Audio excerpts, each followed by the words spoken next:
Monsieur le maire, bonjour. Bonjour Thierry. Alors, c'est notre rendez-vous mensuel. Oui. 3 sujets à l'ordre du jour. Et de ces 3 sujets, on va commencer par le budget. L'argent, c'est important dans les municipalités. Vous en avez glissé un mot lors de votre mot du maire à la dernière séance. Qu'est-ce qu'on est du budget à venir? Je pense que vous avez aussi un mot de remerciement d'un effort collectif auprès de votre équipe. On vous écoute.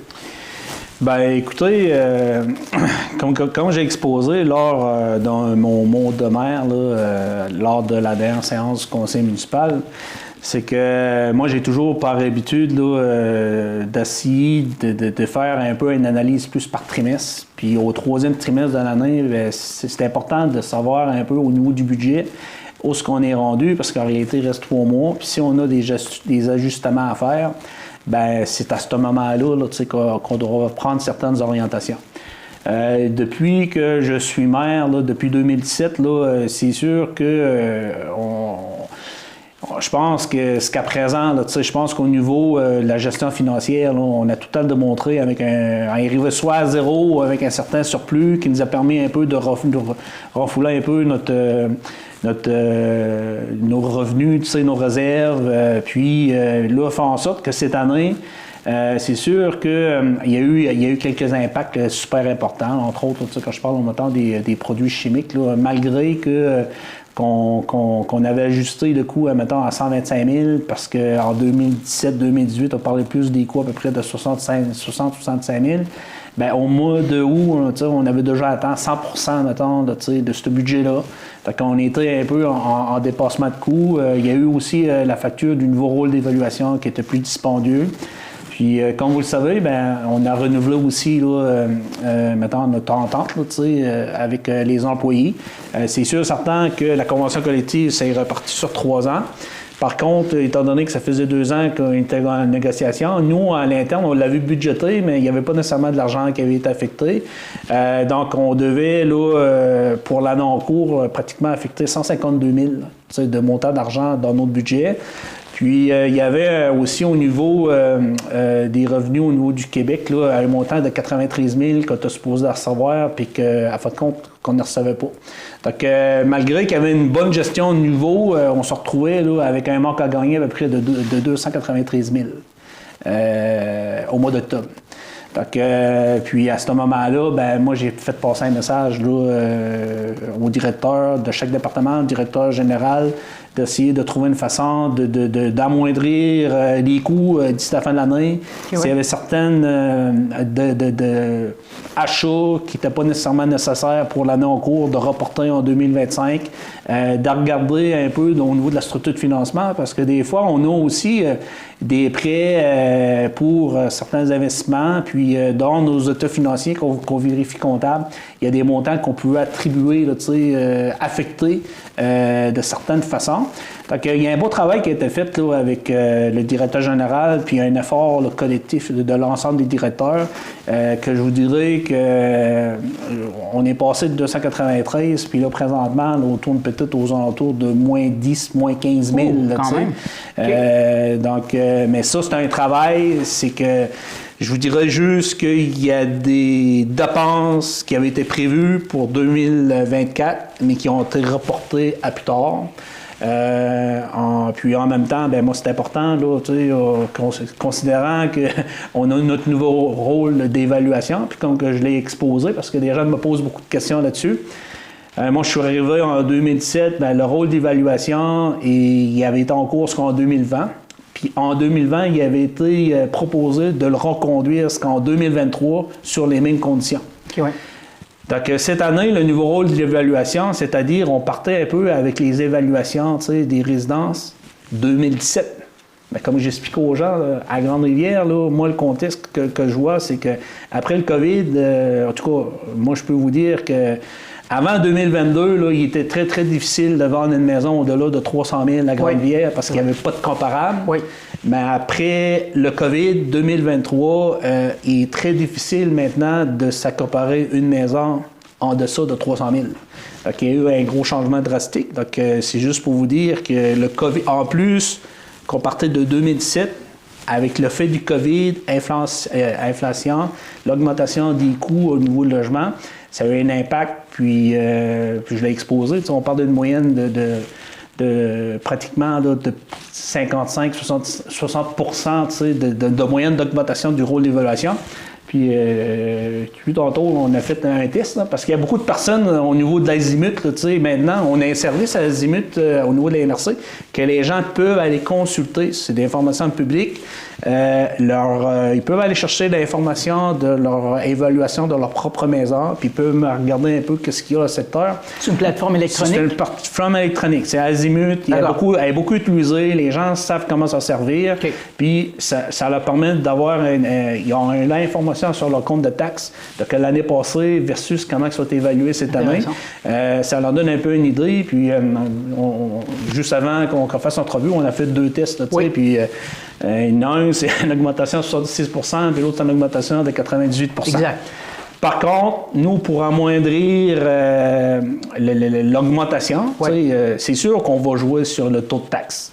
Mais c'est-à-dire que le taux de taxe au 100 $ d'évaluation, si, admettons, il est à 1,4, bien, ça se peut qu'il va diminuer. Là, on va le faire, mais il faut toujours aller aussi en fonction du budget, avec les prévisions qu'on a pour le bon fonctionnement aussi de la ville. Ça prend des revenus. Mais il faut toujours tenir compte aussi de la capacité de payer les citoyens. Ça, on est tout d'accord avec ça. Puis c'est une des raisons pourquoi que je pense que dans le passé, les efforts qu'on a faits au niveau de la diversification, entre autres comme le Carrefour Innovation, bien, c'est éventuellement, ça va être des nouveaux payeurs de taxes qui vont apporter d'autres revenus à la municipalité. Ça va venir nous aider à ce niveau-là. Mais il reste que, comme une municipalité, là, on fait des achats comme tout le monde, puis on est tous conscients que ça coûte plus cher pour se loger, ça coûte plus cher pour se nourrir. Puis au niveau du traitement de l'eau, ben c'est juste pour vous dire que des fois, on fait face à des augmentations à 200 %. Puis quand on dit que le diesel, le carburant a augmenté, ben nous, là, la flotte, là, tu sais, il y a un coût rattaché à ça, là, tu sais. Fait qu'on essaie toujours de faire des augmentations de budget avec le taux de facturation, mettons, normalement, qui est de 2-3 %, tu sais, avec les conventions collectives, on applique les choses. Mais en réalité, quand il y a des augmentations de 15-20 %, ben là, à un moment donné, tu as des revenus, des dépenses, puis nous, ben, les municipalités, c'est juste la capacité de taxation là, qu'on a vers la population. Mais j'ai des préoccupations, ben, c'est pour ça que je veux juste mentionner qu'au mois d'octobre, là, j'ai voulu passer un message, puis je pense que les gens là, ils ont très bien collaboré, on est contents. On va travailler sur le budget, c'est pas nécessairement facile, mais on travaille toujours dans les intérêts des citoyens de la ville. Deuxième sujet, M. le maire, zone d'innovation bleue. Il semble y avoir un projet porteur sur la table qui serait en marche ou qui pourrait prendre forme d'ici le printemps. En quoi ça consiste?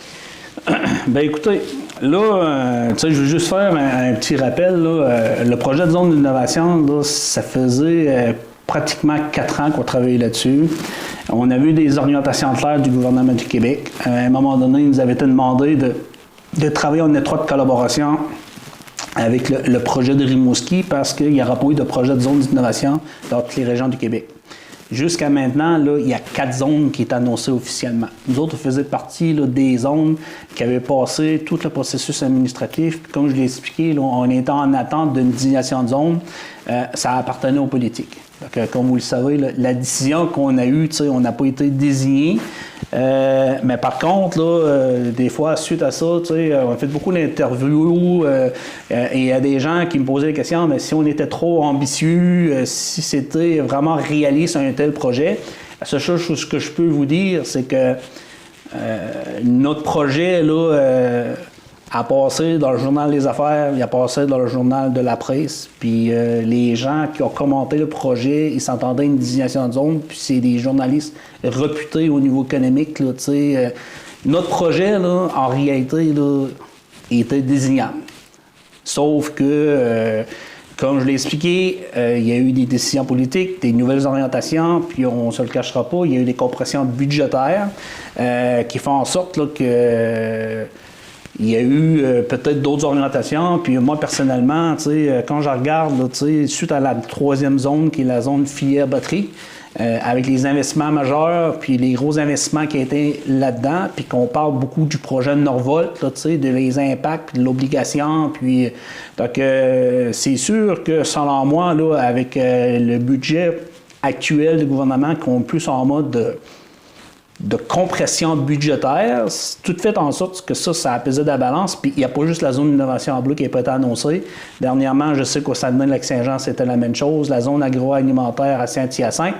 Sauf que pour eux autres, je vous dirais que pour eux autres, c'est déjà des structures d'entreprise qui ont une certaine maturité. Tandis que nous, le secteur des pêches, au niveau de l'innovation, on a encore beaucoup de travail à faire. Là, présentement, on est un peu... en tout cas, moi, je suis content de la ville d'avoir collaboré puis d'avoir travaillé avec Mérinov pour la mise en place du Carrefour d'innovation. Ça va créer... C'est créateur d'emplois. C'est un CCTT au niveau de la recherche d'innovation. Donc, on va avoir maintenant un centre d'innovation performant à proximité avec l'industriel, mais le fait qu'on a pété la désignation de zone, puis qu'il nous avait été demandé de travailler en collaboration avec Rimouski, le gouvernement nous a proposé éventuellement de soutenir un projet porteur dans chacune des régions. Donc, pour Grande-Rivière, on a eu là... on doit mettre en place l'élaboration d'un projet porteur. Élaborer un plan d'affaires d'ici au 31 mars. C'est sûr, certain qu'on va se servir un peu là, de la synergie puis de l'ensemble des projets qui sont les plus porteurs qui avaient été désignés maintenant dans le projet parce que il faut maintenir la cohésion puis le travail là, de toujours travailler sur un volet de développement régional, développer l'entrepreneuriat, d'orienter vers l'innovation. Donc, on est en train de travailler un genre de projet de quartier d'innovation de Grande-Rivière que je veux, grosso modo, qu'on est en mesure de pouvoir là, de mettre en place une réelle là, cohésion entre la recherche qui est Mérinov, l'éducation qui est l'École des pêches, les industriels, les associations de pêcheurs, les institutionnels. On a des infrastructures qui sont là. C'est sûr qu'il y a des infrastructures qui doivent être mises en point, mais il faut toujours là, continuer sur l'innovation pour permettre à notre industrie d'être encore plus compétitive sur le marché. Donc, c'est pour ça que le projet qu'on veut mettre en place, je veux faire en sorte qu'avec le plan d'affaires, on veut faire la démonstration au gouvernement du Québec qu'avec un investissement public, ben voici le retour sur investissement privé que ça peut apporter, puis ça va nous permettre d'avoir le coffre outils qui va nous permettre à la filière de bien se développer puis faire face aux défis de demain, nouvelles conditions climatiques. Au niveau de la pêche, là, il y a des variations au niveau de la capture, donc il y a des nouvelles technologies qui sont en place. Donc si on veut s'assurer d'être performant, ben il faut travailler beaucoup sur l'innovation, puis c'est une des raisons pourquoi on veut travailler ce projet-là. Puis ça a été présenté, je pense qu'à date, on a eu une bonne réception. Premièrement, il y a une première réception qui a été là, via le comité de l'innovation, parce que quand on n'a pas eu la désignation de zone, la prochaine étape, c'est qu'on avait la possibilité de présenter un projet. On a soumis une résolution, projet pour Rimouski, projet pour le secteur de Grande-Rivière. Puis le secteur de Grande-Rivière, on a présenté le concept.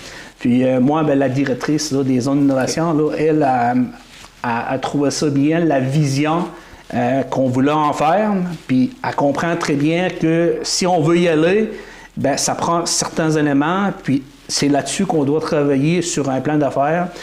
Je l'ai même présenté là, au député, là, M. Stéphane Sainte-Croix. On a eu une rencontre. C'est sûr qu'on a eu des échanges là, suite à la non-désignation de zone, mais écoutez, là, moi personnellement, là, il faut avancer, il faut continuer. Donc, mais il reste que le projet, pour ma part à moi, là, c'est un projet qui il n'y avait pas eu le soin administratif pour rien, mais je suis prêt à mettre encore les efforts nécessaires pour permettre là, à la réalisation du projet porteur qui est à notre portée présentement.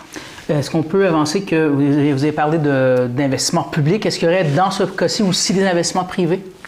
On a parlé, mais il est comme trop tôt là, pour en parler publiquement. Mais je peux vous dire que je comprends très bien qu'il y a des montants d'argent qui est réservé pour les secteurs qui n'ont pas désigné. Je connais les montants, puis je veux m'assurer que Grande-Rivière a la même part de gâteau que Rimouski, que Saguenay, que Saint-Hyacinthe, parce que nous autres, on faisait partie aussi d'un projet. Puis ça, là-dessus, bon, puis personnellement, il y a des investissements il y a des investissements à faire, il y a des efforts qui ont été faits pour soutenir l'industrie des pêches. Puis moi, j'ai fait ça de façon de bon partenaire, de travailler sur l'ensemble des projets pour la préparation de l'arrivée de la zone. Mais pour la suite des choses, là, il y a des choses qui sont non négociables. Ça me prend des investissements garantis, assurés sur certaines infrastructures publiques. C'est ça, ça va. Pour m'assurer de continuer, puis parce que sans ça, là, ça va me prendre des garanties fermes. Parfait. Vous avez appris avec le temps? Ben écoutez, on est tout le temps bon joueur. On est bon joueur, on est rendu à l'étape, je me sers maintenant de mon expérience en développement économique des dernières années. Exact. À l'étape où je suis rendu, j'ai démontré à l'ensemble des partenaires ma volonté d'avancer, de travailler en équipe, de vraiment jouer notre rôle pour faire avancer le dossier. Où est-ce qu'on est rendu présentement? Là maintenant, je pense que c'est à la responsabilité du gouvernement de s'assurer maintenant de soutenir parce que moi, pour passer à la prochaine étape, ça va me prendre des garanties fermes. C'est clair. Je termine cette question en pensant à ce que vous présentiez. Ça peut ressembler à une grappe d'innovation plus qu'un projet, ça se peut-tu? Écoute, on pourrait y donner le nom qu'il veut, mais ce qui est important, c'est qu'il faut toujours garder dans l'esprit qu'il faut qu'on travaille toujours dans une option de développement régional, mettre de l'avant l'entrepreneuriat, puis de maintenir notre cap sur l'innovation. Donc, toujours dans les pêches, hein? Dans les pêches, mais il reste que ça comprend aussi, là, quand on parle d'industrie des pêches, là, c'est pas juste la capture. Oui, il y a la transformation, il y a la recherche et développement, il y a l'éducation. Je vais vous donner un exemple. Moi, personnellement, j'ai une école des pêches qui est une des 5 écoles nationales du Québec. On forme des pêcheurs, on forme des mécaniciens. Éventuellement, les bateaux, ça va être des bateaux hybrides électriques. Fait que moi, ce que je veux m'assurer au minimum, c'est que mon école des pêches puisse avoir une formation adaptée. Donc, si tu veux former des gens sur de la mécanique, sur des bateaux hybrides électriques, tu ne peux plus utiliser les moteurs diesel des années 80. Intéressant. Parfait. Donc, dernier sujet, rapidement. Le logement, c'est un enjeu majeur, on le sait. Grande-Rivière a besoin de 232 unités, ce qui représente 60% du besoin pour la MRC. Vous avez un projet dont on parle depuis, vous et moi, plusieurs mois, sinon plusieurs années, c'est les 12 unités de la Rive. Vous avez donc pris une décision par résolution. C'est quoi cette décision? Au niveau de la décision qui a été prise, c'est que présentement, là, nous, on avait un projet qui avait été, là, la Ville, on avait répondu à, mettons, toutes les conditions. On était en attente un peu d'un financement fédéral à un moment donné, via un programme.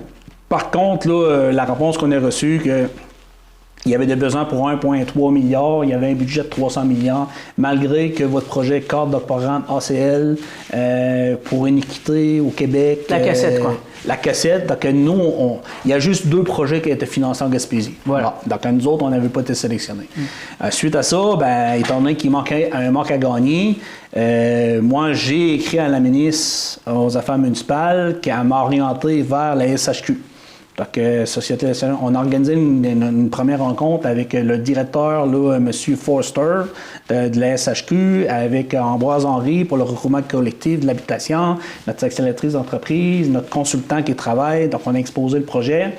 Moi, ce que je voulais m'assurer, c'est que dans le cadre du projet des 12 unités, c'est qu'on avait signé une entente tripartite avec les SHQ, les affaires municipales, pour un montant pour être en mesure de combler les dépassements de coûts.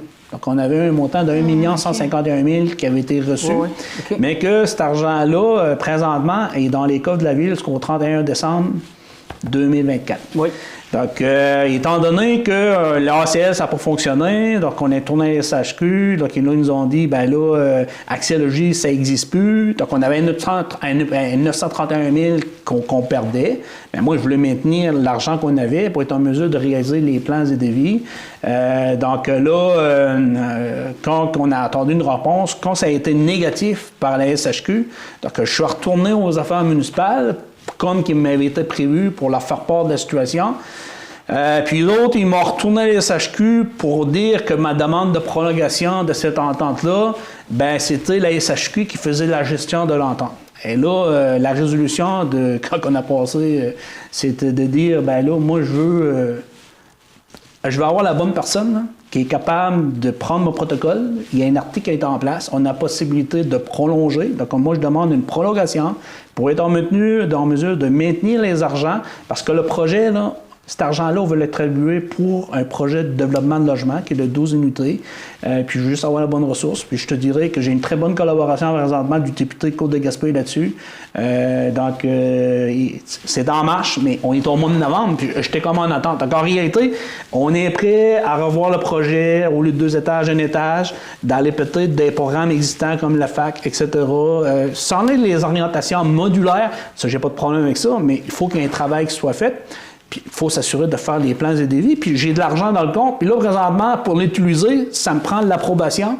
Puis là, je suis comme en attente parce que la SHQ dit c'est le mamage, puis le mamage dit c'est la SHQ. Donc là, la résolution, en réalité, c'était de dire, ben là, écoutez, là, je l'envoie à qui la résolution? Moi, je veux maintenir, puis je veux m'assurer qu'on est en mesure de pouvoir réaliser le projet. Ce projet-là, c'est tellement ben écoutez, là, dans ce dossier-là, là, j'ai la liste de toutes les entreprises, puis suite à la rencontre qu'on a eue avec la Madame Duranceau au mois d'août, ça a été échangé, j'y ai fait part, elle m'a posé plein de questions, j'ai donné les lettres, toutes les réponses, les résolutions qu'on a envoyées, elle m'a revenu, puis j'avais comme pas encore de nouvelles. Moi, je suis en attente aussi du réseau collectif, de savoir l'état d'avancement du projet.